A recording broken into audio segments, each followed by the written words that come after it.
All right, here we go. All right, now I'm going to just get us going recording here. Cloud, double check. All the things, Cody. Do it. Okay, we're good. Here we go. Okay. Woohoo! Here we go.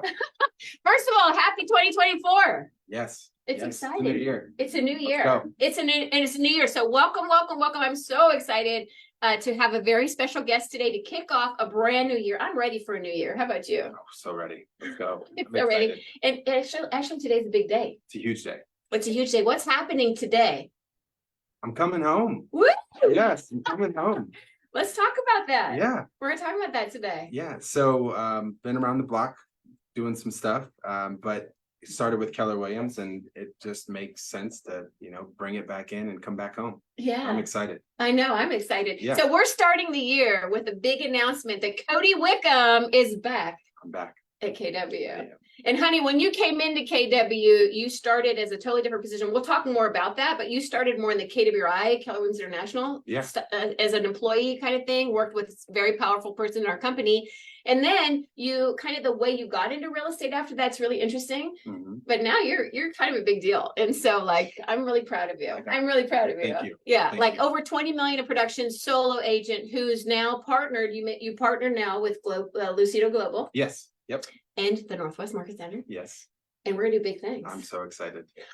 I'm so This excited. is so exciting. So I couldn't think of a better person than to have you to start my year with. Well, thank you. I'm excited to be here. Yeah, we're happy to have Yes. you. Okay, awesome. Well, let's talk about, so what I like to talk about is I want you to know Cody. I've known Cody, I'm trying to think how many years, but I've known him for a long time. And it's your story though, I think that I really want to inspire people. We'll talk real estate and things like that, but I really want people to get to know you because I think your story is actually really amazing. Yeah. Yeah. So it is my story. Yeah. It is my story. Let's just back up wherever you want to start. Like, where are you from? Where'd you grow up? All the things, because I think you learned some really important lessons really early on in life. I did. Yeah. So I was born in Central Missouri. Lived there for the first 12 years of my life. Some things happened and I had to grow up quickly. I had to figure some stuff out. Yeah. But just, even through all of that, just being able to observe people and being able to understand who I wanted to be and kind of, I never wanted my situation to dictate who I was going to be. I love that about you. It was like, I'm going to figure this out. And I don't think that's necessarily right. So I'm going to try it this way. Right now I'm going to. Okay. He's downplaying this right now. Because he's a very humble guy. So you had a hard upbringing. Let's not you have great relationships with your family. I do. And everything, but you grew up fast. I had to. You had to, and it wasn't necessarily your choice, and yet it was your choice. It was, yeah. And you made choices to always move forward, which I think says a lot about who you are as a person. Yeah, I really didn't have any other choice. It was, my little sister was 15 months younger than I am. We just had, it was, her and I, and we just kind of had to figure it out as we went. My mom and my dad had their own vices and their own things going on. And so we just kind of had to navigate that. But then, some things happened and my parents wound up going away for a while. And that's when my sister and we moved to Illinois with my uncle. Okay. And how old were you? I was 11. Oh, wow. Yep. And he was just younger than you. Yep, just a little younger than I was. And we lived with my uncle for about a year and a half. And then my mom eventually joined us up there. And that's where, right around that time, when we first got there is when I found football. And football to me was like became a place to just release. But it was also like I had a great high school football coach, Coach Lawler and Coach Bloom and Coach Rimfer, and just people that just believed in me and saw what I could do. And it was also like football was like all this frustration and all this anger and stuff. Like I could just take it out on the field and leave it there. Oh, that's really good. And so that's where I learned discipline, being on a team, playing my part, doing what I needed to do. And what'd you play? I loved it. What did you like? Are you more of an offense guy or a defense guy, or do you play both at that age? I don't know. Yeah, I was kind of both, but I really was the offensive line. I was the center. So I snapped the ball. Wow. And I was in charge of, we ran the triple option offense. I don't know if you're you're going to teach me a lot. I'm learning a lot of it. It's pound right in your face football. Yeah. Okay. And so the offensive line had to be fast. We had to move. We had to do things. And so putting me at the center position, really kind of commanding and controlling that offensive line was a very integral part of us scoring. Okay, but that makes a lot of sense why you would play that position. Yeah, right. I loved it. Your success leaves clues, right? And throughout your journey, you have a lot of clues that you show up that way. Yeah. Yeah. Yeah. It was okay. So football, but the football became a safe place for you. Yes. In a time that a lot of, you can't, I always say this, Cody, is we can't control where we're born, what circumstances we're born into, but we absolutely choose how we show up every day. Absolutely. And as a child, that's really tough, right? Because you don't necessarily, you have choices of what you can control, like your immediate environment, but you know what I mean? Once you're an adult though, but already, so at 11 years old, 11, is that when you start playing? So when you're 11 years old, you find football. Mm-hmm. Yes, it was. I love that for you. And you had great coaches. So that's another, because it's influences for young adults, right? Is finding people that you respect. Yeah. Okay. Yeah. It was more of like being around structure. It was being like, my coach was, you were not to be late. It was the accountability of it that I was like, oh man, I really love this. And you had to show up, not just for yourself, but for your team members, right? Yeah. Our coach would let you know quickly. Oh, really? Yes. Very quickly. That's a good thing, though, he was a hard-nosed coach, but he got the best out of us. He definitely pushed us to be better and better and better every day. I love that. That's awesome. Great. How long did you play football? Didn't you go all the way did you walk on in college? Did I hear you? Yeah. Tried to, I went to there for a year in Wisconsin, and it was it wasn't. You're punching. I didn't respect education at that time. It's like I didn't go to college to learn. I went to college to party and play football. Okay. And it just kind of like a lot of young people. Didn't work. Okay. So anyway, so let's get back to that. So you have football, and then what's happening in your life? So you're growing up, your mom's back in your life. Yep.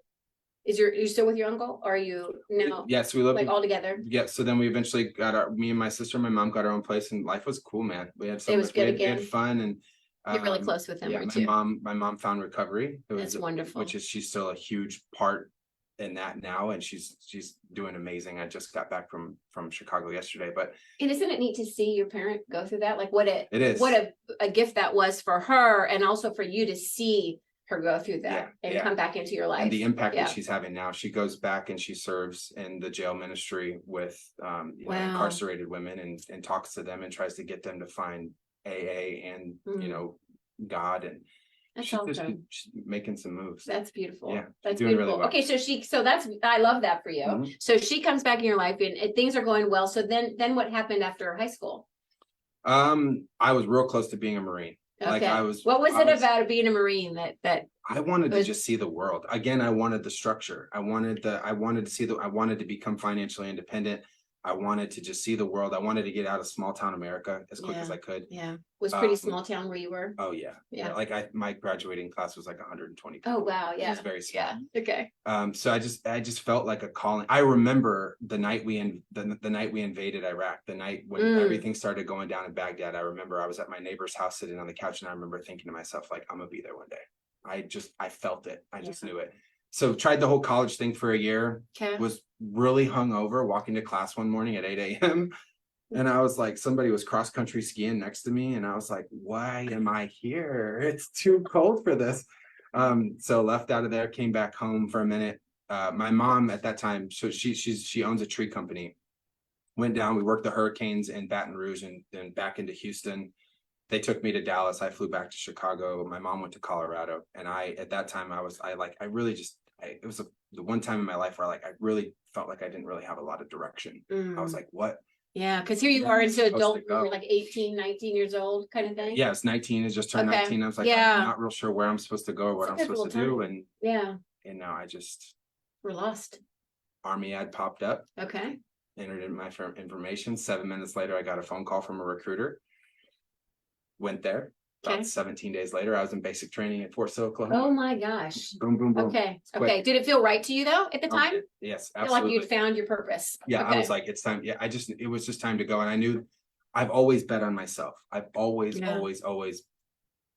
I know when I set my mind to something, I can do it. Yeah. And I went into basic training with the same mindset. I was like, look, you're here. This isn't going to be fun, but you're going to learn a lot. Yeah. And basic training was the most rewarding 9 weeks.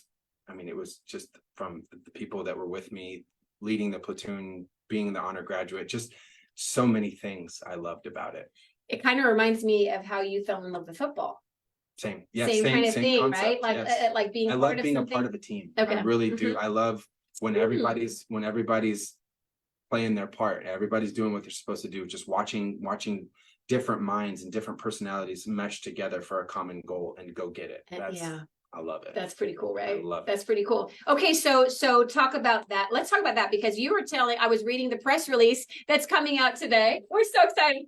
I'm like been waiting for this day. So this is a very happy day for me. So if you are like listening later on to just the podcast, so Cody, well, you and EJ, who's amazing, who's in our studio audience in the hi EJ. We told him to be quiet over there. Now we're pulling him in. They joined us just early December or mid-December, I guess, huh? And we've been planning this big launch. And I've known Bob Lucido for a long time as well. And so when you reached out to me and told me about this idea, I was like, oh my gosh, I saw it all coming together because Bob has wanted to knock it out of the park with somebody really big. And he's a great person to be in business with, right? Yeah. And so I couldn't reach out to him fast enough. I said, oh my gosh, Cody's the right person and we are going to crush this. So you have some big goals. So all these little stories about football and the team and Army and stuff, like it comes into where you are in your life right now. So we'll get more to that. All right. Yeah. So, but I want to talk more about the Army. Okay. So you shared a story with me. I did. Yeah. Can you share that story with them? Because it's pretty incredible. About the deployment? Yeah. Okay. So I showed up to Fort Hood, now Fort Cavazos. Okay. I showed up there in August of 2009, and I got out of the car, and my sergeant major walks up to me and he's like, "Hey, your uniform's jacked up, and we're going to war in 7 months." And I was like, "Okay, here we go." It just made it real, right? Yeah, it just got really real. Yeah. And so those 7 months were a blur because everybody just kind of you're going on a deployment, man. Live it up while you can. Yeah, yeah. So I turned 21 in December, deploy in February, and I get to Iraq, and it's when we're the country's overstrength. We have way too many people in theater. We're trying to pull some people out. So when you say overstrength, you mean there's too many people, too many way too many people. Okay, we didn't need that many people there. Right. And so we get there, and I deployed with the 81st Construction Management Team, and we get there, and they kind of split us all up. We didn't really there wasn't really a mission for us. Essentially, we were literally a 7-man element. We get there and they're like, "You're going to be a supply clerk." And I said, "No, I'm not." I was like, "If you want me handing out PT belts and stuff to people, you can just go ahead and send me on back to Texas, because I'm not doing this for the next year. This is..." Well, let's also talk about what you had to do to get to that point. You said you had to carry oh yeah, it's like you had just gone through a lot to get there. Yeah, we were supposed to have a guy that was a late person showing up to the unit that was going to come over later, so I had to carry his weapon through Kuwait and big heavy weapons. And then all the train up for 7 months. Like, we're going through all this stuff to get ready, and then you're telling me that I'm going to be a supply clerk? Nah, that's not what you dreamed of. That's not how this works. I mean, and I'm like, not that I'm above that. I'm not above that. It's just like, we're ready for the challenge. I wanted, you're there. Like, let's make the most of this. So well, you also are I'm sorry, hold pause. You also are a natural leader, because like everywhere you go, you end up leading. Yeah. Yes. Okay. So let's just add that. Okay. So keep going. Yeah. So, within those conversations that I was having and kind of throwing a little bit of a hissy, a 2-star general heard me, and thank goodness for that. Yes. And walked over, and we got into a conversation. Here I am, little PFC Wickham. I'm a grunt, you know, and he's like, what's wrong with you? And I was like, "Sir, with all due respect, I'm capable of doing a lot." And he's like, "Well, let's try that." So he pulled me in, made me his enlisted aide. So I went.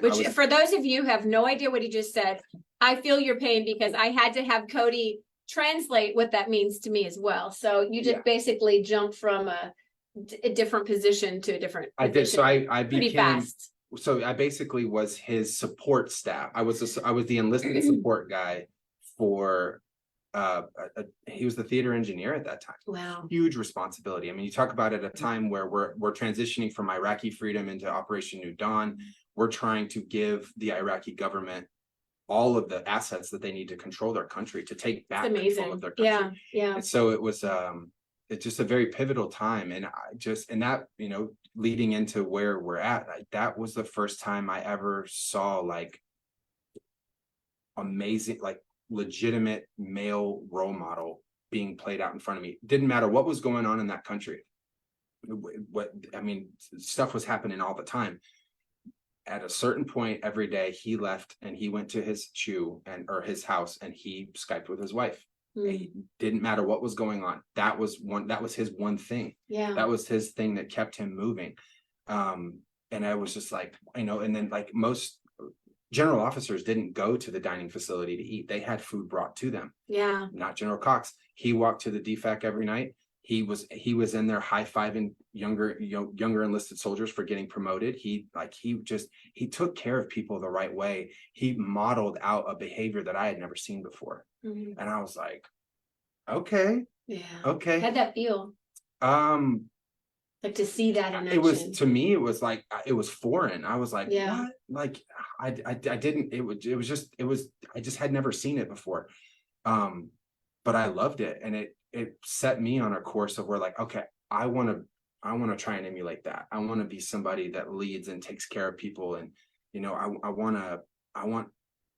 want to treat everybody the same from the top to the bottom. Like, I just want to push people forward. Yeah. It was incredible. That, like I was telling you earlier, that the year I spent there, you could never put a dollar amount on what I learned. Yeah. And if I could go back and do that all over again with those same people, I would be on the next plane there.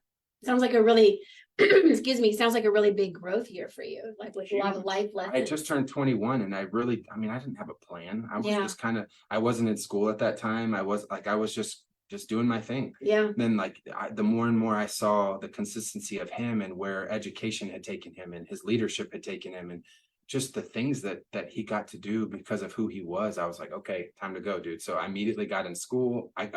I finished my associate's degree while I was deployed. Oh, that's awesome. So it was time to go. It was time to do something better and be better. And he showed me what that looked like. That's amazing. And thinking about before you signed up that you were feeling a little lost, right? Anyway, so just love the weather. It's like, I know. It's like you found yourself there. Yeah. And it was honestly, the first time coming through my childhood, obviously going through high school football, and that's, I guess, like that was the first year where I got to just I was in a foreign country, way away from home. Yeah. And your job there is to work, go to the gym, eat, sleep. There's nothing else to do there. So it was the first time I got to go internal. I got to go in and kind of figure out, okay, who's Cody? What do we stand for here? What do you want to do? What do you want this to look like? Where are you going to go? Because I didn't have any distractions around me. I couldn't go to the bar with my friends. And you're not worrying about making money to support bills and stuff that there's nothing to spend money on there. Right. Yeah. Yeah. I mean, you really have to get just comfortable with yourself. Honestly, right? And there is some, what a gift that is. Oh man. Now I used to fear being alone. I used to be like, okay, what do I do with my thoughts? And then you kind of get used to it. And there, just from having the alone time to be able to dissect what I was seeing and being able to look and kind of say, okay, I love that about that person. How do I implement that in my life? How do I pull pieces of everybody that and it was General Cox. There was there's so many people. From people that lived in Uganda, the SOC guards that I was close with, that I gave them my PlayStation the night that I left, because I loved that they were just the happiest people. 120 degrees standing outside with a weapon guarding a water pallet, but you would never know it. With a smile on their face. They were the happiest people I've ever met in my life. And I was like, if they can be happy, it is a choice. It's 100% a choice. Right. The Filipino ladies that they were older and they couldn't go back to their country, but they could send their money back. And they had grandchildren that they'd never met. And I just kind of took them all under my wing, but I also, by being there, I got the bug. Like, I love experiencing new cultures and, trying to understand those people. And I was telling you earlier, when I showed up in Iraq, it was kind of like, American flag, don't mess with me. It was us against them. I got there and I started to understand them. I started to, I'm a product of America, where it wasn't necessarily born into all of the grandiose, but through public education, through different government programs, I was able to do and be where I'm at. Yeah. They don't have that there. So when you ask them about allegiance or loyalty or Mhm. you know, any of those words we like to use as Americans. They don't understand it because Yeah. their government, they don't care. That it's what can you give me and my family to survive right now. Yeah. You know, Yeah. so it's just it was a Amazing, huh? it was a complete mind shift. It was a Yeah, and to have total that mind so shift. early on in life, right? I always tell people living in another culture is a big deal. Like Huge. being around, like I'm so grateful that I lived out of the country too in Yeah. my Germany years, because it just taught me a different perspective, Yeah. right? And I love that you had that so early on. And so okay, so then what happened? You served 1 year over there. You guys were 1 year, or I don't know what you call it. What do you call it when you're a year there? Come home. Yeah. You in your What do you deployment. say? Like Yeah. I said served, but I don't know if that's the right word. Like, Yeah. was just that your right? deployment. Okay. Yeah. Deployed for a year. I'm learning all the technology. Okay, Cody's going to teach me a lot. So, so then you come back. Or before we do that, what was your biggest lesson besides just all the different people you learned from? Was there like a favorite thing from that time? Because you said you would go, and that's in your press release too, that that year impacted you is maybe more than any year in your life. I think so. It was honestly just being around positive role models, seeing how not only the way that they led on the battlefield and the way that they led troops and the things that they did and the mission that we had. It was the way that General Cox had a son who was a company commander down south. And anytime Jeff, his son, was in our AO or General Cox was down there in his AO, like he would go hand out coins to his company, or just little stuff that I saw that was That's just how he showed up. how he You showed have up. to translate some of the things you're saying, honey. Like Yeah, you're like, yes. like all the things we don't know what you're saying. Area of operations. Okay, sorry. thank you. Sorry. I told you I'm gonna be like so he's military commanding. trained. So yeah, you got a company commander down here, commanding, controlling an area, and anytime obviously with General Cox, we were all over the country. We had different projects going on with the Corps of Engineers. Okay, yeah, soldiers right, on the big right. Army side. Yeah. So anytime Jeff was around, just the way that they acted together, and then like General Cox was also the fun guy. So anytime we had dignitaries coming into the country, there was always like, hey, General Cox, can you show these people around before their concert? So I got to hang out with Five Finger Death Punch. I got to hang out with Trace Adkins. So many people. Joan Jett. I got to hang out with all these. Awesome. These people would come in and they would do shows for the troops. Oh, that's awesome. But during the day, like I was in control of pretty much just driving them around and showing them Camp Victory, which was pretty awesome. You saw a whole different set. Okay. Hung out with Uncle Cracker There you for go. a whole day. I have no idea who that is. That's okay. I'm sure they're amazing. I'm gonna go look it up after this. Uncle Cracker? Yes, I We got you. Okay. We're gonna jam some Uncle Cracker. Okay, perfect. So you think about that though, but what I hear that you said is you got to see leadership in action in different ways, right? Because I would assume when you go over and you're deployed, and you hear about the amazing experiences people have, but and how tight they are when they come back, but it's actually the leadership in action that you were really watching, right? And I think that impacted you greatly, right? Big time. I've been around a lot of talkers. I've been around a lot of people who say say the right things. Yeah. That was the first time I was around people that did it. That's awesome. And they did it at a high level across a multitude of ethnicities. Yeah. And they got everybody to go. I love that you had that experience. Yeah, that's amazing. Okay, so you came back, you did a couple more years, right? Yeah, finished up at Fort Bragg in North Carolina. Okay, awesome. Airborne. Yeah. I was not airborne. I'm not jumping out of the plane. Did you jump out of the plane? 0. Okay, good, me too. All right, so then what happened after that? Because you had this 6-year career? 6 years? 5 years and 9 months. 5 years and 9 months. Okay. Yes, right there. Okay, right there. Yes. All right, so then what? Then what happened? So my then wife was from Cedar Park. My son was born in April. Was that why you came to Austin? I was always coming back here. Okay. For sure was always coming back here. By being in proximity at Fort Hood, we were down here every weekend. Okay, perfect. That's how you got your exposure. Colleen's not the place to hang out. So we were in Austin. No offense to Colleen listeners. But no, I loved it. Austin was, I told everybody, all of my buddies that I was deployed with, I was like, I'm gonna wind up in Austin at some point. I just fell in love with the city. I loved it. It was the first place I've ever just felt home. Oh, I feel home here. Besides Kelly. So comes back. Yes.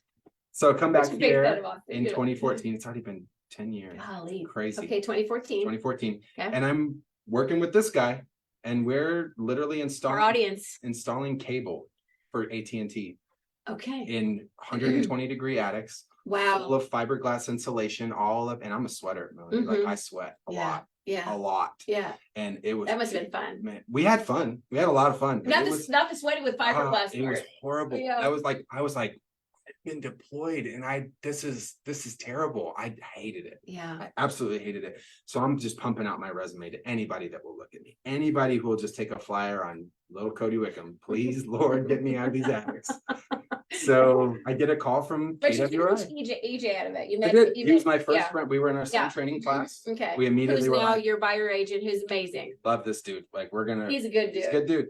Thanks, guys. And we were gonna You're beyond a good dude. In fact, put your face on camera real quick. For the people that can see it, if you can't, you're listening on podcast later. Look at this face. I mean, what a guy. I mean, can you see why my life is so happy? I love these guys. Okay. All right.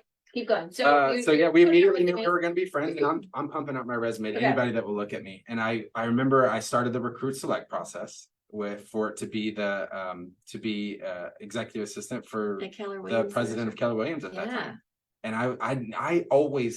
I never grew up in a home owned by my parents, right? Yeah. But I just always, it was always kind of one of those things for me. It was like, if you own your own house, like that's those people. Yeah. That's Yeah. what they, You made it kind of thing, right? Like, how do I ever get there? Okay. You know? That's cool. So I kind of always understood real estate. I just never really understood like what an agent brings to the table or the impact that it can have. Yeah. So I get to I start the recruit select, and we know that's not a Recruit select is a process that is the career visioning leverage series that I always talk about, that I love teaching. Yes. That you guys are going to be in next week with me.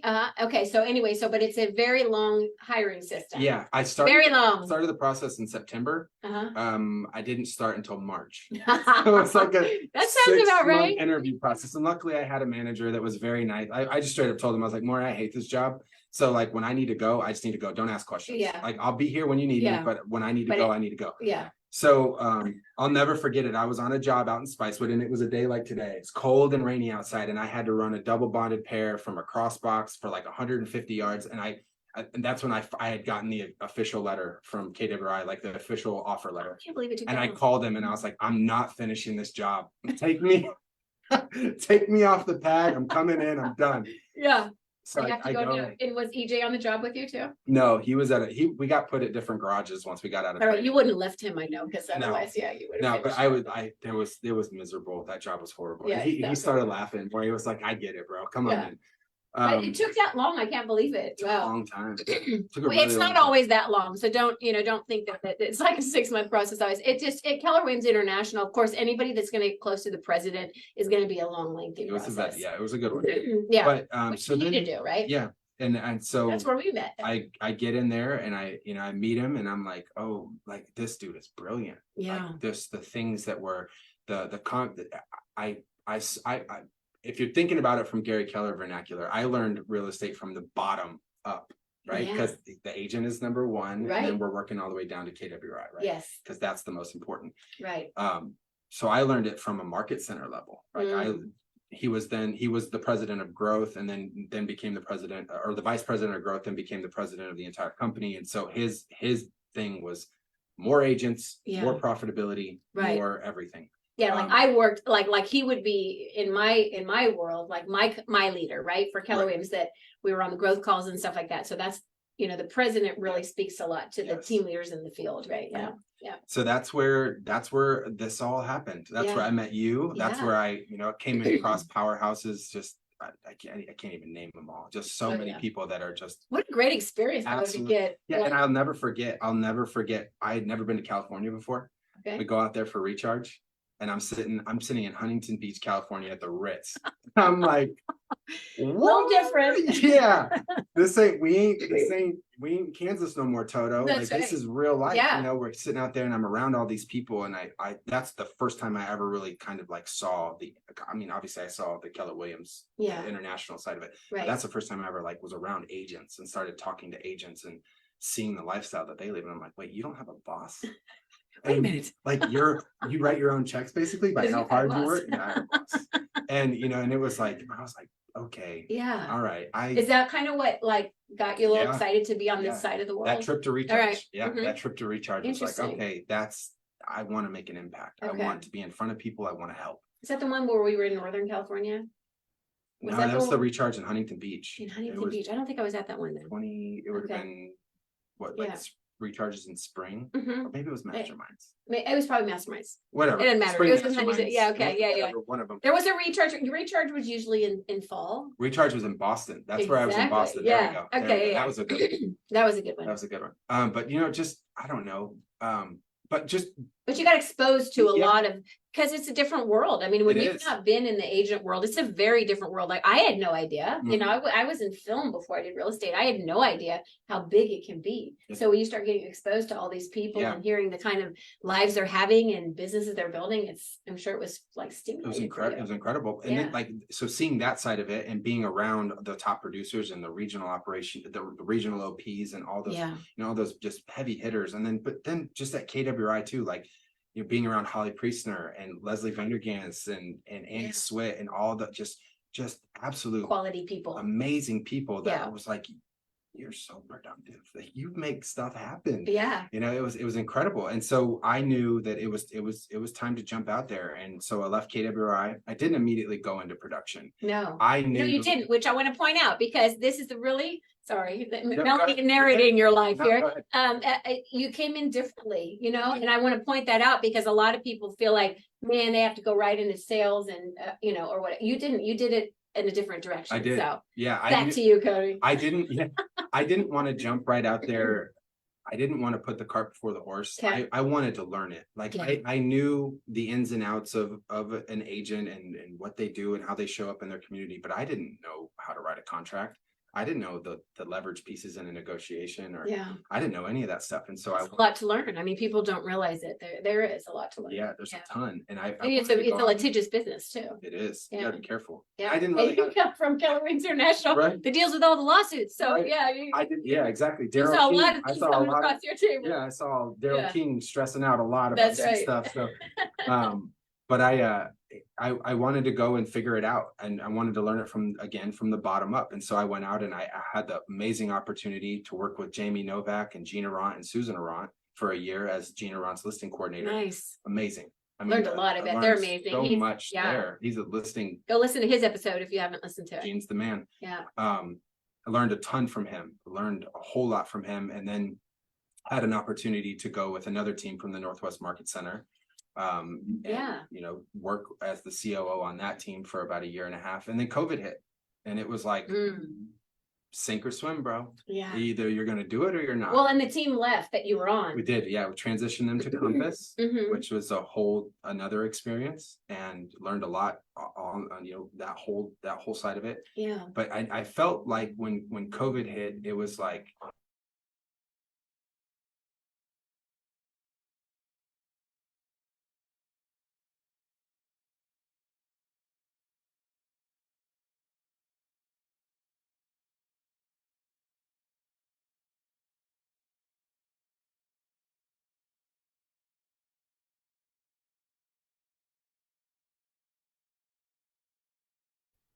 but I jumped out there, and I think for me, the agent how I wanted to show up and what I wanted to personify to people was, I'm just another dude. I'm a professional, and I can help you with your real estate goals, but I'm not like you, my client, are the center of this transaction, not me or my ego. Not me or me sitting on a Ferrari or showing up in some fancy suit or dancing on TikTok. That ain't what I do. We'll talk about it later. It's not what I work. You do. You are a worker. Raise your hand and you tell me you want to buy or sell real estate. Let's go. Let's go. We're gonna figure this out. You're very focused. And you're all about the client. It's the system. There's no shortcut to success here. There's no shortcut to success in real estate, period. It's hard work. That's right. It's falling down and getting up. It's figuring it out as you go. And, I think that my business has really kind of gotten better off of repeat and referrals. Because people love I think that they like the authenticity that I bring to the table. I think I'm not trying to be somebody I'm not. No, and people love that about you. How was that first year for you in real estate? I haven't asked you that. 27 million. It was a good year. It was a really good year. Serious? Yes. Yeah. That's amazing. Pretty Oh my amazing. God. Yeah. Okay, that's incredible. Okay, so let's talk about that. Yes. 27 million. Where were you in my life at that point? You should have called me back then. know, Dang, right? you'd have been like rookie of the whole company. Congratulations. So how did you do that? Let's talk about this because 2020, because it started getting really crazy after that. That was not the super crazy year, Yeah. And so like how did you go from like operations and that's the journey I call Cody's path to greatness. That's what I call your story. And We got a lot of work to do. We do, and we're gonna get there. However, think about it. Yeah. It's all been decisions you've made strategically, but you always bet on yourself. Always. That's why I like the sign right behind us, right? Because we always play to win instead of playing out to lose. So what do you think?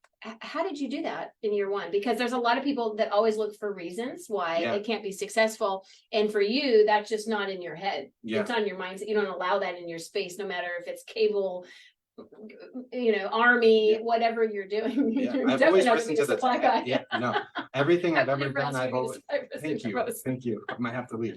We're not doing I that. think, I've always bet, like I said, I've always bet on myself, and I've always just, I wanted to be around productive people. So when I jumped out there in August, I was with a brokerage where we worked a lot of Zillow leads. Okay. It was a lot of just random So it's a connections. heavy buyer then. Yeah. And so I was bold, and I wasn't scared to ask tough questions and get to the root of the motivation. And then anytime they tried to stray, because Zillow buyers tend to stray. They do. Yeah. So I that's good training. Bring them back to their motivation. Yeah. And I remember one time, because obviously through follow-up boss, the calls were recorded, right? So Brandon Foskey, who's my sales manager at the time, he calls me. He's like, dude, you're doing a great call.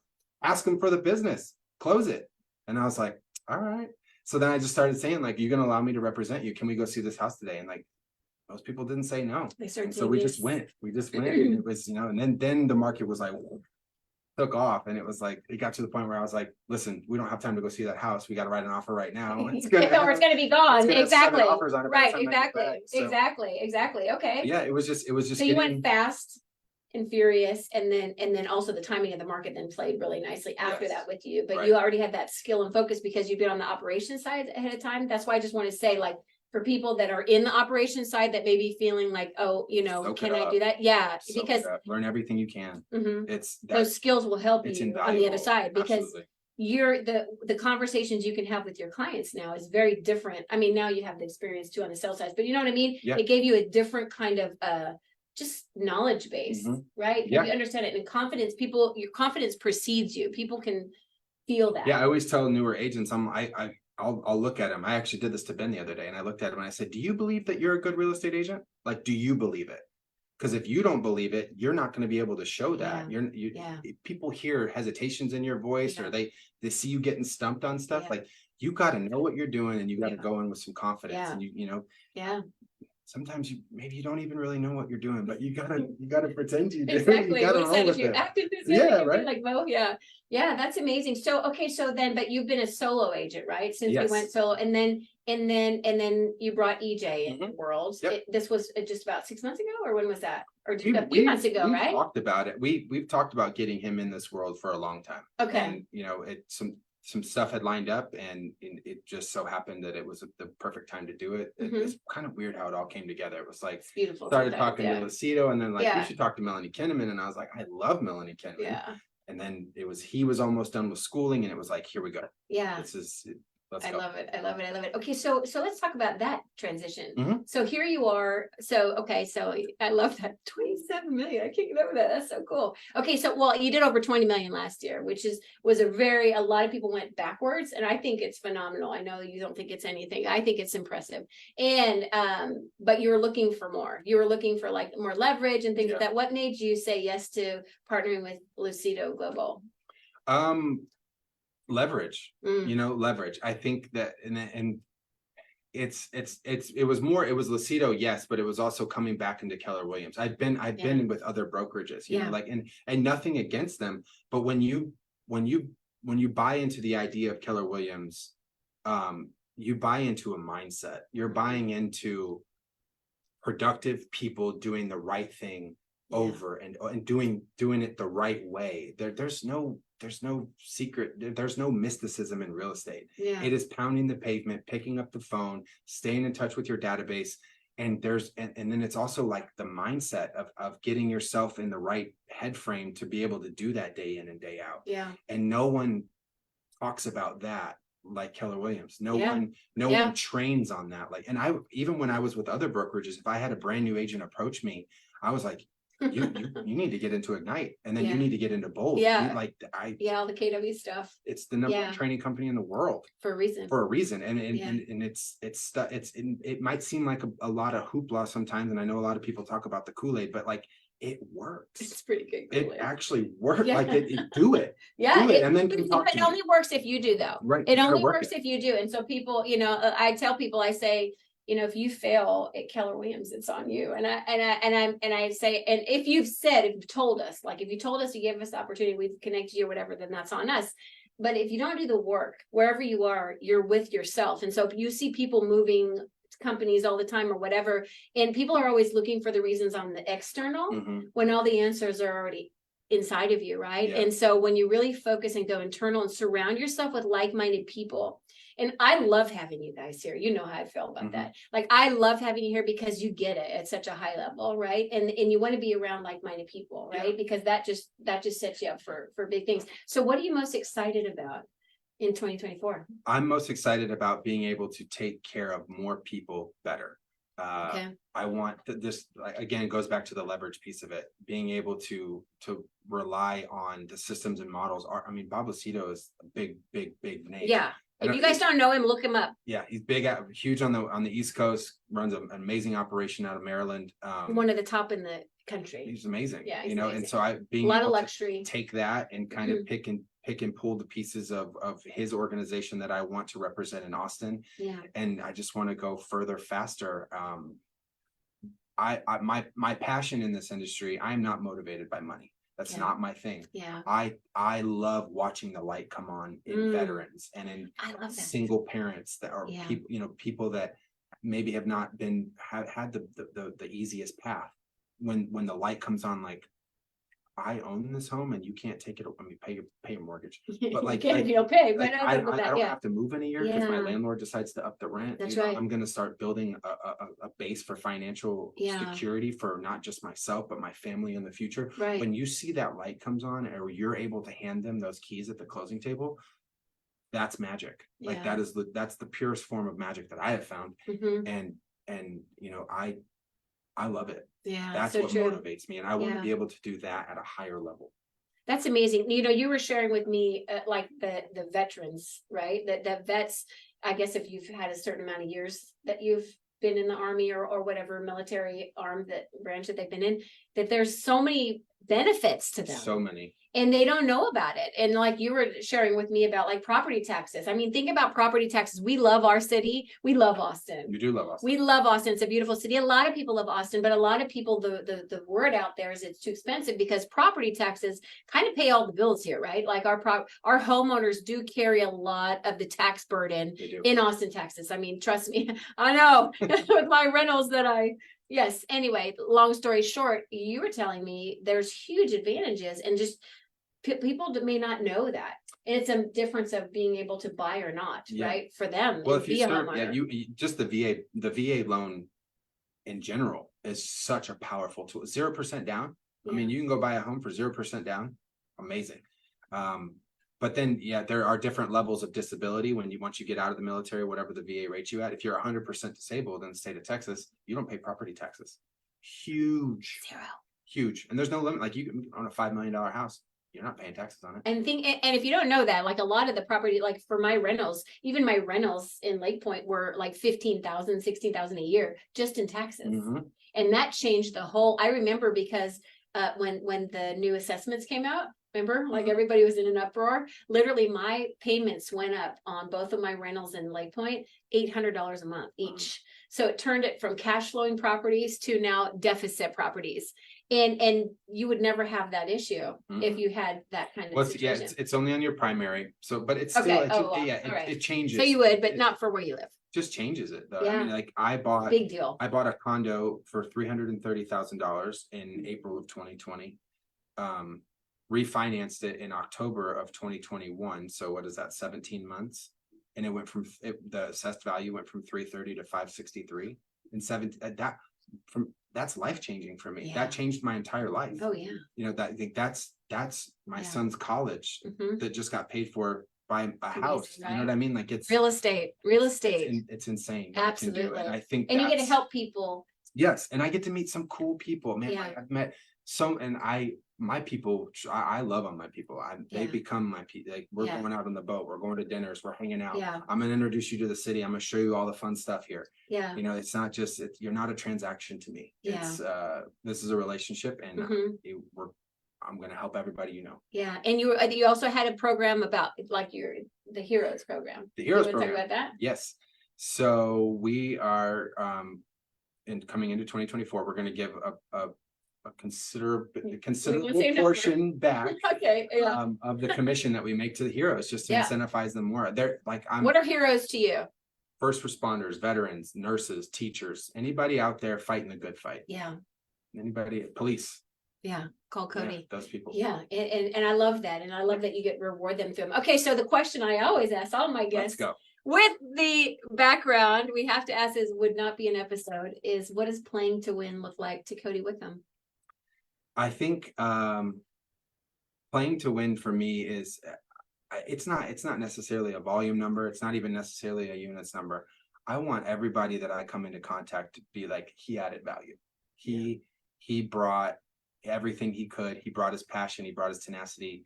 You know, he did everything he could for us, and we love him for it. And that's I want to leave a lasting impression. And that's on the business side of it. And then I zooming out now, thinking more of a team and how I bring people into the world that I'm creating and make them productive and make them successful and give them the tools that they need to succeed. How do I succeed through others? How do I push that and, you know, get to a point where like I'm chilling in Costa Rica, but we're still having a lot of fun in Austin and Yeah. everybody's making money and we're all happy and we're helping Exactly. people at a high level. Exactly. You know, you and I were talking about this, and I was telling you how I heard this, and it was so profound for me that it said, if you want to go fast, do it yourself. Mhm. But if you want to go far, do it with people. Yeah. And there's something about the impact, and that's exactly why I've stayed in the team leader role for 16 years. Is there's something about winning with others and helping open doors for people to think differently that they weren't thinking before. Yeah. It's all worth all the money in the world. Like it's like almost, don't tell anybody, but almost do it for free, right? Yeah, it's the magic sauce. It's the magic it's what sauce. keeps you like, it's that feeling inside of you. And we Yeah. live in such a world where it's so Yeah. driven by units and volume and money and whatever. Yeah. And we need all that stuff. But like, Yeah. when you see the light bulb come on in other people and you see other people their lives start to change because of the things you're showing them and the things that you're modeling. General Yeah. Cox modeled to me something Yeah. I'd never seen before Yeah. that completely changed the trajectory of my life. Right. I just want to be able to give back. Well, and the story about the condo that you bought Yes. and that increasing, like that's a story you can share with everybody that changed your life for you, right? Like 100%. that's your son's college, like you said. Okay, so what are you most proud of? Oh man. I am a humble person and I like to downplay the things that I know do you a do. lot. I'm not Come a on. talker, but I'm proud of the fact that I didn't let my circumstances define me. I made choices and I sacrificed. I mean, it wasn't easy to raise my hand in a time of war when deployments were constant, and I knew I was going. I mean, I knew it. There was no way of getting around a deployment when I Yeah. joined the Army in 2008. Yeah. I mean, that wasn't an easy decision, but I knew that if I wanted the big life, if I wanted to live my life on my terms, and I had to stop talking and I had to go do it. And I think that's what I'm most proud of, is that most of my life it's doing and not talking. I just want to do it. You let your actions kind of speak for you. Yeah. Yeah. I love that about you. Okay, so what are you most excited about? I am most excited about being back here, being around you, being around production, being around, people that do it at a high level. I need to be pushed. Mhm. I need to, like, I'm looking at Victor Nino and I'm looking at all these people out here that are doing it at a super high level. And I'm Yeah. like, okay, here we go. And just plugging into these tools, and then just, getting to a point where I'm succeeding through others, and I'm coaching and showing people how to come in and make a life for themselves, and whatever that looks like for them, but having the financial means to go do it, take care of their family, go on trips, take care of babies. That's where it's at. Yeah, it is where it's at. So it's kind of like this leadership path is calling you, right? Mm-hmm. Like leading others to greatness. Yeah. Because you're on your path to greatness, and you're somebody that takes them with you. And I think that's a beautiful thing to watch. Like I come and watch how you show up with EJ and, other people that are around you and the people that will be attracted into your world. And we were talking about like standards, standards are important. Standards are very important because also who you let into your world, that's everything. Mm-hmm. And who you give your time to, that's everything. And I think with your focus, you're gonna be, it's a beautiful thing to watch you and see the kind of people you attract into your life and lead them. I'm excited. So what am I excited about? I'm excited about this, as you can see. Okay, so what is something that you would love to share that I didn't ask you? Anything at all, because we talk about all kinds of things on this show. We can talk about real estate, we can talk about life, you can, whatever, wherever you want to go. I would say, my biggest takeaway from what I learned most from John at my time at KWRI, and I'll never forget this, was that time is the great equalizer. Mm. Poor, rich, black, white, whatever it is, time, we all have the same 24 hours. It is the great equalizer of this world. What you choose to do with your time dictates where you're going to go. I think we live in a world of a lot of victims. We live in a lot of people that just want to complain, but the truth of it is that you've got the same amount of time as I do. It's how you spend your time. It's what time on task over time. Yeah. Just this little lessons that I picked up. But that the time one for me was instrumental. When you think about what you just said too, is like, it's all choices again, right? Mm-hmm. And you are not the victim of your circumstances. Never. And that is such a powerful concept that I think people might not even grasp. Like, you have a choice every single day. It's the whole BD, CD thing that mm-hmm. we talked about, is like every day is a choice from the day you're born to the day you die. And yet you could have, Cody, you could have gone a totally different path. This could be a totally different story. You would not be in my office right now, probably. Right.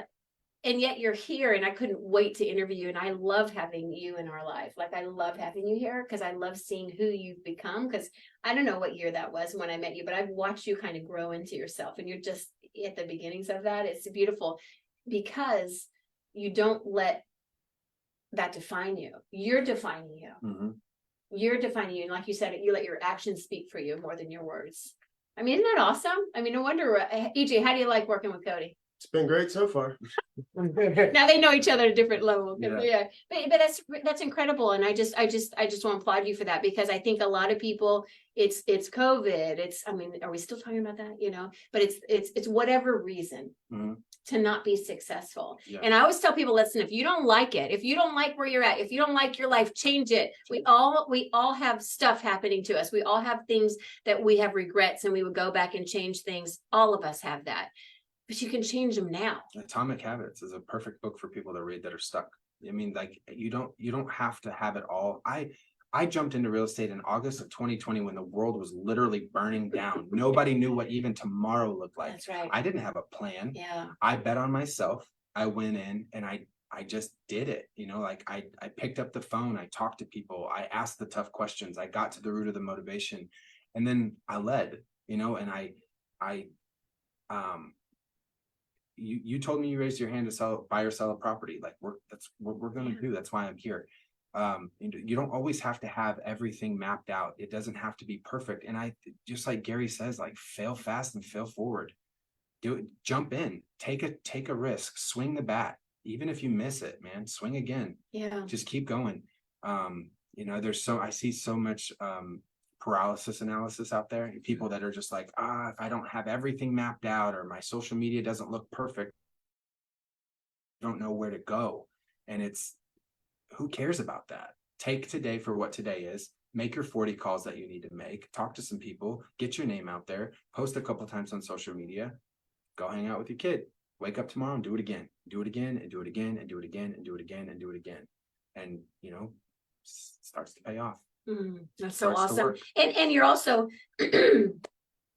also like wherever you are, that's where you are. Mhm. I noticed that about you. Like you're really focused in the moment, right? Yeah. Like when you're with your son, Mhm. I mean, you're not just with him, like you were just coaching his team, right? Yeah, Like you coached coach his his football team. That Yeah. that was fun. I bet. Yeah. Wait, what? How cool is that? You get to be that role model to your son. Yeah. That you had to find other places. Yeah, we had a lot of fun out there. We both learned a lot. I probably learned more than any of them. I mean, just the patience you got to have with 10-year-olds. Oh, it's just their 10-year-olds. Yeah. Isn't that interesting? And you got into football at 11. Mm-hmm. Yeah, that's really cool. I grew a lot in that season too. There were some challenging moments, but we got through it. Okay. Ended 4-4. Okay. Sure, we'll be a lot better. All right. That's yeah. What's the team's name? We're the Silver Vipers. Okay, Vipers, Silver Yes. Vipers, go Silver Vipers. Okay, cool. Okay, well, we're gonna wrap up this episode, and I want to thank you, number one, for Absolutely. being who you are in Thank the world. you. You're awesome, and also just for anybody that's out there thinking about they're not feeling it, like I say, you're not feeling successful. You're feeling kind of like victim. It's happening to me. Like every day you have a choice. And don't let that define you. You get to define who you are, right? Don't allow anybody play to win. And that's the whole thing I started. I don't know if I told you this, but I felt like 2020 was a lot of playing not to lose. Yeah. That's how this whole thing started. I'm like, you know what? Enough of that. So in January 2021, I started playing to win. Mm-hmm. And that's these live interviews that I do. And I'm like, I'm going to talk to people that are winning, that have a winning mindset. It doesn't mean stuff doesn't happen to you. It's how you respond to it, right? And that's everything. It's like not what happens to you, it's how you respond. And so the playing to win instead of playing not to lose is a totally different energy. That's why I asked about offense, defense, right? Because that playing not to lose is a lot of defensive playing, and offense is so much more fun, right? And you can't win a game having just amazing defense. Right. It'll help. It'll help for sure. It'll help. But you got to score. Exactly. You got to get points on the board. Exactly. And so I think you have such an amazing, like you are a living example of playing to win at a high level. And so think about that every day. Am I playing to win or am I playing not to lose? And that's the whole reason why then I started this podcast, which I'm so excited to have you on today. It's doing great. I mean, I'm so excited. Powerhouse is on here. Yeah, and more to come. I got a great lineup for you this season, but just guys, plug in and just know you have a choice. And Cody, thank you for being so awesome. Absolutely. Thanks for having me. All right. Appreciate it. We'll have you back when you break 100 million. How about that? Let's go. Okay. I'm here for Is that. it this year or next? We're going to get there. Okay. Yeah. We're going to get there soon. All right. Soon. All right. Let's go. All right. Thanks for listening. And we'll see you in the next episode of Playing to Win. Thank you. Bye, guys.